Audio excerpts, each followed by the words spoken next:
মায়ার সামনে আসলেই অনেক বড় বিপদ। মায়া কি পারবে এই বিপদ কাটিয়ে উঠে জামালকে টিকিয়ে রাখতে? কি ঘটবে বছরত নাটকের ১৯ নম্বর পর্বে? কবে আসবে ১৯ নম্বর পর্বটি? সবার আগে কিভাবে দেখবেন?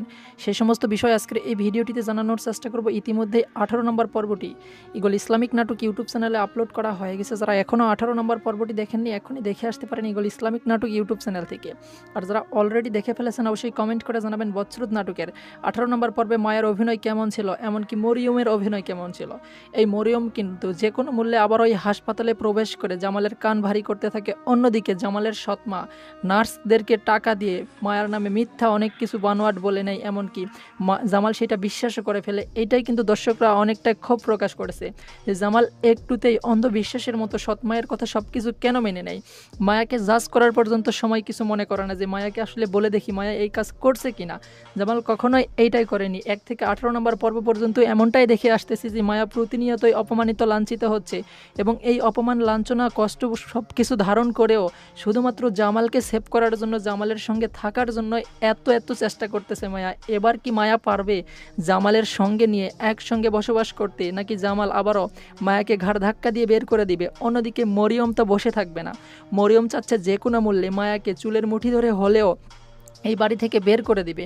কি ঘটবে গাইস ১৯ নম্বর পর্বে? ১৯ নম্বর পর্বটি সবার আগে দেখতে চাইলে যে কাজটি করতে হবে সেই বিষয়েও জানতে পারবেন। তার আগে ছোট্ট একটি রিকোয়েস্ট রইল, যারা এখনও আমাদের চ্যানেলটি সাবস্ক্রাইব করেননি, ইগল টিমের প্রতিটি নাটকের আপডেট সবার আগে পেতে, বিশেষ করে বছরত নাটকের প্রতিটি পর্বের আপডেট যদি সবার আগে পেতে চান, অবশ্যই আমাদের চ্যানেলটি সাবস্ক্রাইব করে অল নোটিফিকেশন অন করে রাখবেন। তাহলে বছরত নাটকের যে কোনো পর্ব আপলোড হওয়ার সঙ্গে সঙ্গেই সবার আগে আপনার কাছে নোটিফিকেশন চলে যাবে, সেখান থেকে দেখে নিতে পারবেন। এন্ড গাইস ১৯ নম্বর পর্বে কি ঘটবে? ১৯ নম্বর পর্বে আমরা এমনটাই দেখতে পারবো যেখানে জামাল একটু সুস্থ হয়ে বাসাতে ফিরবে, কিন্তু পুরোপুরি ভালোভাবে হাঁটতে পারবে না। কারো সাহায্যে অথবা লাঠিতে ভর করে জামাল কিন্তু হাঁটবে। আর এইদিকে মায়াও তার কাজ চালিয়ে যাবে। কি জামাল স্বপ্নে হলেও দেখা দিয়েছে, মায়াকে বলেছে যেমনিই হোক তোমার সামনের দিনগুলো অনেক কষ্টকর পরিস্থিতি আসতে পারে, সেই পরিস্থিতি মোকাবেলা করার জন্য তোমাকে প্রস্তুত থাকতে হবে, কারণ তোমার শত্রুপক্ষ আরও স্ট্রংভাবে এখানে ডেভেলপ করছে, যে কোনো মূল্যে তোমাকে এই বাসা থেকে তাড়িয়ে দিবে। এত কিছু দেখার পরেও মায়া কোনোভাবে আর এই বাসা থেকে চলে যাবে না। যতই অপমান, লাঞ্ছনার শিকার হোক না কেন, মায়া শেষ পর্যন্ত এখানেই থাকবে শুধুমাত্র জামালের সঙ্গে থাকার জন্য।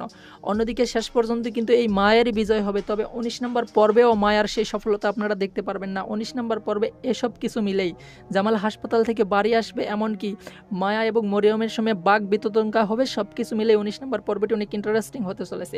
আর এই ১৯ নম্বর পর্বটি সবার আগে দেখতে চাইলে যে কাজটি করতে হবে সেটি হচ্ছে ইগল ইসলামিক নাটক ইউটিউব চ্যানেলটি সাবস্ক্রাইব করে অল নোটিফিকেশন অন করে রাখতে হবে। তাহলে বছরত নাটকের ১৯ নম্বর পর্বটি আপলোড হওয়ার সঙ্গে সঙ্গেই সবার আগে আপনার কাছে নোটিফিকেশন চলে যাবে, সেখান থেকে সবার আগে আপনি এসে ১৯ নম্বর পর্বটি দেখে নিতে পারবেন। আর গাইস ১৯ নম্বর পর্বটি কবে আপলোড করা হবে? সো গাইস বছরত নাটকের ১৯ নম্বর পর্বটি আপলোড করা হবে আগামী শুক্রবার দুপুর ৩টা ৩০ মিনিট শুধুমাত্র ইগল ইসলামিক নাটক ইউটিউব চ্যানেলে। সো ভিউয়ার্স, এই ছিল আজকের ভিডিও। পরবর্তী ভিডিও দেখার আমন্ত্রণ জানিয়ে এখানে বিদায় নিচ্ছি। সবাই ভালো থাকবেন, সুস্থ থাকবেন, অন্যায় হতে বিরত থাকবেন, সবসময় বড়দের সম্মান করবেন, ছোটদের স্নেহ করবেন। দেখা হচ্ছে খুব শীঘ্র নেক্সট কোনো ভিডিওতে। যতক্ষণ না আসে নেক্সট ভিডিও, ততক্ষণ উপভোগ করুন ইগল টিমের অন্যান্য নাটকগুলো।